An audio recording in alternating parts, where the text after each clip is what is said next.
Sir, जो सभी दल जा रहे हैं विभिन्न मुल्कों में, क्या बड़ा संदेश होगा आपकी तरफ से?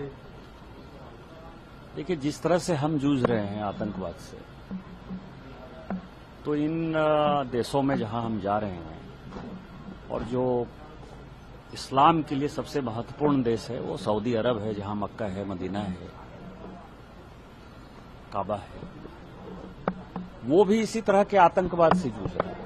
यमन एक ऐसा देश है, वो भी मुस्लिम देश है, और मुस्लिम देश जो है सऊदी अरब को लगातार परेशान करता है, लगातार तंग करता है।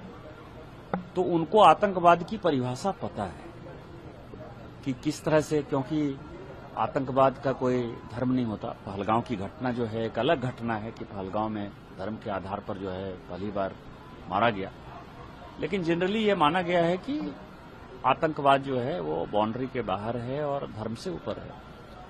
तो हम इन बातों को रखेंगे, क्योंकि सऊदी अरब के साथ साथ ही फॉरेन पॉलिसी बहरीन की भी उसी तरह से डिसाइडेड है और एक दूसरे के प्रति जो है उन दोनों का कोऑपरेशन है। कुवैत का आपको पता है कि जहां हमको आगे जाना है, कि कुवैत के लिए कितना बड़ा वॉर हुआ। 91 का जो वॉर था वो भी आतंकवादी था, इंटरनल था, उसको कब्जा करने की कोशिश की थी इराक ने।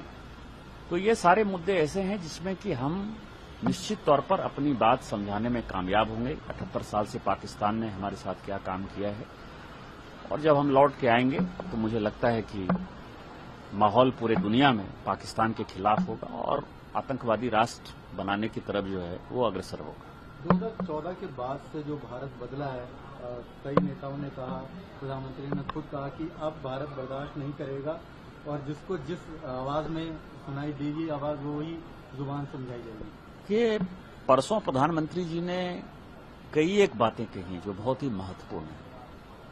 एक तो उन्होंने कहा कि आतंकी कोई भी घटना हो तो उसमें आतंकवादी और पाकिस्तान की सेना दोनों के बीच में कोई डिस्क्रिमिनेशन नहीं। एक बड़ा स्टैंड है भारत का 2025 में। आप समझिए कि 1947 से जो नीतियां चल रही थी आतंकवाद के खिलाफ, वो 2025 में भारत सरकार ने कंप्लीट बदल दिया है। दूसरा ये है कि जब कोई आतंकवादी घटना हो जाएगी तो जो आर्मी है, जो एयरफोर्स है, जो नेवी है, उसको किसी से परमिशन लेने की आवश्यकता नहीं है। उसको भी फ्री हैंड कि आप हमारी सीमा की रक्षा करने के लिए, हमारे नागरिकों की रक्षा करने के लिए और आतंकवाद से मुकाबला करने के लिए आप आतंकवादी को मारना है, आतंकवादी को मारो, और आतंकवादी के वेश में जो पाकिस्तानी सेना है उसको मारना है, उसको मारो।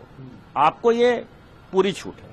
और तीसरा, जो बदला 2025 में इस युद्ध में हमने देखा कि बिना पाकिस्तानी सीमा में घुसे हुए हमने जो है उनके आतंकवादी ठिकानों को तबाह किया, हमने उनके एयरबेस को तबाह किया, और हमने ये मैसेज दिया कि हम आपके किसी न्यूक्लियर वार के धमकी से नहीं डरते हैं और आपको जो करना है करो, हमको जो करना होगा करेंगे, और हम आपको माकूल जवाब देंगे और आपको हम नेस्तनाबूद कर देंगे।